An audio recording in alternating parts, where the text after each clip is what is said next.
So this is my 6 months later honest review of the Mini 4 Pro, and this time we also skipped Hawaii for the Maldives.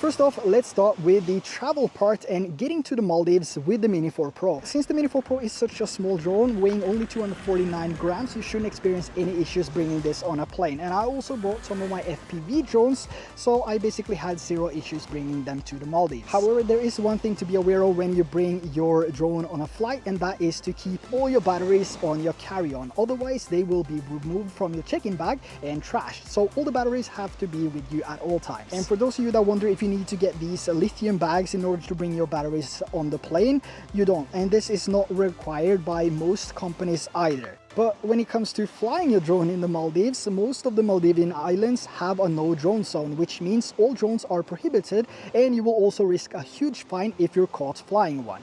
However, some islands allow you to fly a smaller drone like the Mini 4 Pro, Mini 3 Pro, Mini 2 and so on. So if you want to fly your drone in the Maldives, make sure to check with the resort and the island you're traveling to before you actually make the booking. Yavakara, which is the island we're on, do have a strict drone policy which allows no one to fly a drone basically, but because I make videos here on YouTube and I've also shared my intention with the resort prior to arrival, they have allowed me to fly a drone on this island. So if you want to travel to the Maldives and you have a specific island in mind that you want to travel to, and you also want to fly a drone there but they have a no drone zone, make sure to email the resort prior to your booking. The worst thing that happens is you get a no, and then you can change to a different island which allows you to fly a drone, because basically they all look the same. Now, talking about image quality, and I feel like I'm coming back to this every single time I make a video about the Mini 4 Pro, but I mean, it looks so awesome. Take a look at this.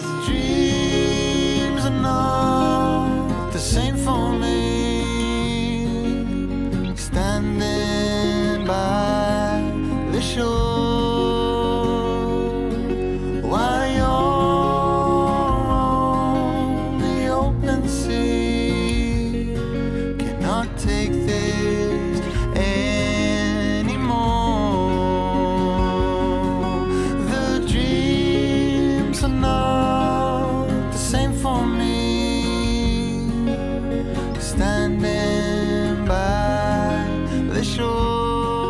Now, here in the Maldives, there's nothing but sand, a few trees, and a lot of water. So ND filters is a must if you travel to the Maldives and if you want to fly your drone. And there's a few type of ND filters you can use. So this is the typical ND filter, which is basically sunglasses. This is the standard ND 32 ND filter, and this is also from Freewell. So this is that typical ND filter you want to use in most cases. And you also have this polarized ND filter, which removes glares and reflections. And this is the typical ND filter I like to use when filming sharks, turtles, or any other sea creatures, because it highlights the animals in a much better way than a normal ND filter would. And another thing which I rarely touch when I talk about the Mini 4 Pro is actually the photos. The photos coming from the Mini 4 Pro looks amazing, and I think the photos speak better for themselves. Now, there is another thing I want to talk about when it comes to traveling to places like this where the temperatures are extremely high, and that is, you know, how the Mini 4 Pro behaves in these scenarios. At this current time, the temperature is 39 degrees Celsius, and it is hot. And compared to our last trip to Hawaii, this is even warmer. But surprisingly, the Mini 4 Pro has held up pretty well, and I haven't experienced any warnings at all. The only issue I encountered was the sensors going all crazy, showing obstacles in every direction. It's just mad, and this has been going on ever since I started flying the drone, so I'm not sure if it's a firmware update that I missed or this is something that needs to be fixed. But this is also a typical scenario when you fly in locations like these, where you have a lot of reflection from the water, you have reef, and sometimes it's dead glassy, so everything will come through, and it's just a pain for for the sensors on the Mini 4 Pro. So the only option here is to just turn off the sensors and you can just fly as normal. And when it comes to wind, I did expect the Maldives to be quite windy, given the fact that we are far out in the Indian Ocean.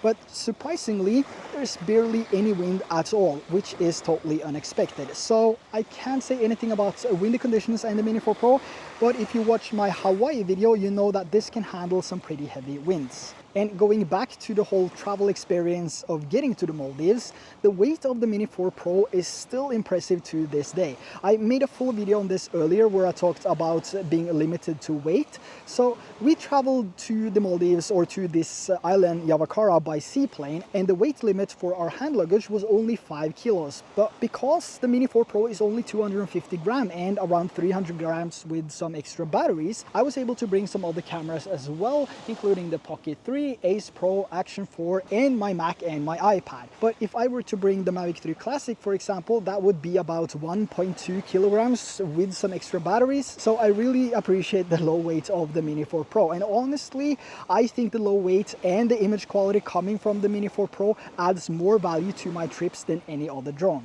Now, when it comes to privacy and noise level, this is a 5-star resort and people pay a lot of money to get here, and the last thing they want to have is a buzzing drone flying all over the place. So with the Mini 4 Pro, you have a lower noise level than the bigger drone, which means that people won't hear your drone at all, and depending on how high you fly and where you fly, they might not see either. And this is why I consider the Mini 4 Pro to be the absolute best travel drone in 2024. But there is one more thing that makes this the best travel drone in my opinion, and that is waypoints. So being able to set up a flight path and have the drone do all the work is just amazing. And a good thing about this when you travel to places like Maldives, for example, where you have all these seaplanes coming in now and then, is that you can actually take your eyes off the controller and check the surroundings rather than being locked to the screen to capture high quality cinematic videos. So this, in combination with some creative shots, I mean, wow.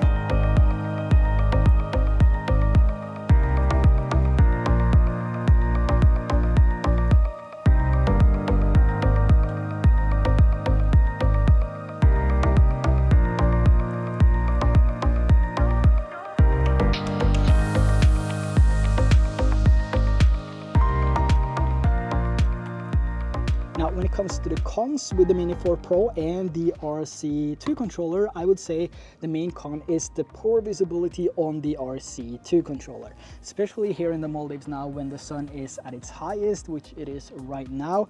The visibility on the screen is extremely poor. There's a lot of reflections and I can barely see what I'm shooting. But I've actually taken advantage of the automated flight modes, and this is what I do when I'm shooting videos in these type of situations. So that means either cruise control, active track, or waypoints. And what I like the most is, of course, waypoints. I've said that so many times.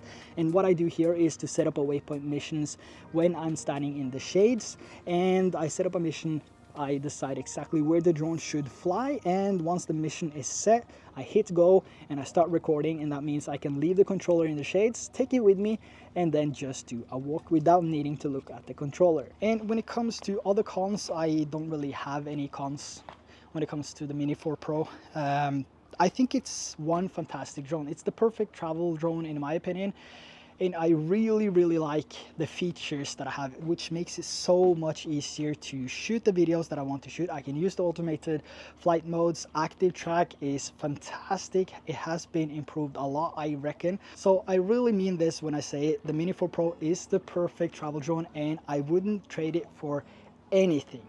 Nothing at all. The only thing I would love to see though in the future would probably be a longer battery life, because I'm getting about 24 to 25 minutes of battery life, and here in the Maldives even more, close to 30, because I just take the bicycle, go to the area I want to film, and I just fly there, which means that the return to home is shorter, which means that I have a longer flight time. So that's also something that I recommend everyone to do when you're out traveling with your drone. Just get as close to the area you want to shoot your video as possible, because you're gonna have more flight time, which means you're gonna be able to record more.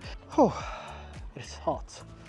think I need to change this. So there you have my 6 months later honest review of the Mini 4 Pro here from the Maldives. And I thought I would include some more footage of the Mini 4 Pro rather than just keeping those talking headshots, so you can see the full potential of what you can get with the Mini 4 Pro. If you have any questions related to the Mini 4 Pro, make sure to drop them down below. All the clips have been recorded using the D-Log-M color profile, and I've also applied my Signature LUTs to all of the clips. So if you would like to check out the Signature LUTs, there is a link down there below. So that's a wrap. That's everything for today's video. Really hope that you enjoyed it. If you did, make sure to drop a like down below, and also if you're brand new to this channel, make sure to hit that subscribe button so you don't miss out on the upcoming videos. So yeah, that's a wrap. See you soon.